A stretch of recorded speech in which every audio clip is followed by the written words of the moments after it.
But under the American Constitution, actually, I think that if the nation or a state were to prevent women from wearing headscarves in university, it would actually be seen as an infringement on their religious freedom. Because you don't have the danger of Islamization of American society or Sharia governments in America. You don't have such a threat. If some Indian students put their special traditional clothing in universities, we don't mind, because we don't see them as a threat to our society. But if in Turkey you use it as a symbol of religious state, then it's different. For instance, why Nazi clothing, uniforms are prohibited in Germany? Isn't it a democracy, Germany?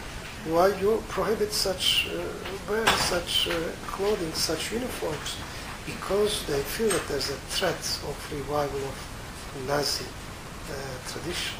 So you see the equate difference headscarves with Nazi. Of course, you have anything, not only headscarf, but anything, any uniform, to be used as a symbol of a political belief or political or religious belief is a sort of identification of religious or national symbols to dominate into the society. For instance, during the Hitler time, the Hitler youth were putting black shirts. So they call themselves black shirts. So it was a symbol of Nazi ideology. In Mussolini time in Italy, they were wearing brown shirts. So those who carry brown shirts are, by definition, supporters of Mussolini. So only in authoritarian systems you have such things, not in democracies. In a Western society, you cannot identify the political philosophy, belief of persons while looking to their clothing only. So it's what they are trying to do in Turkey. Not only putting the headscarf, but they put it in such a special way that only the believers of this party ideology do it. It's not the traditional head cover of Anatolian woman. It has nothing to do. It's completely, we have never seen such a thing until 20, 30 years ago in Turkey. There was not one single person covering their heads in this format.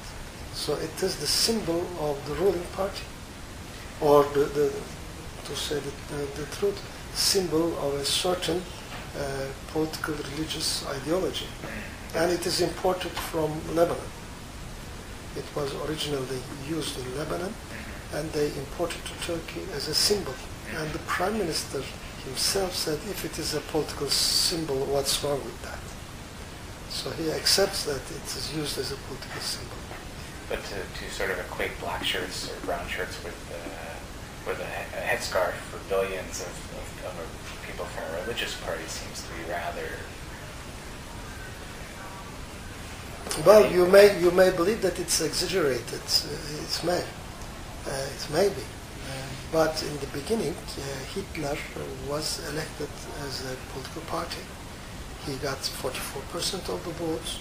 He got the support of a number of Germans who are not, by definition, Nazis.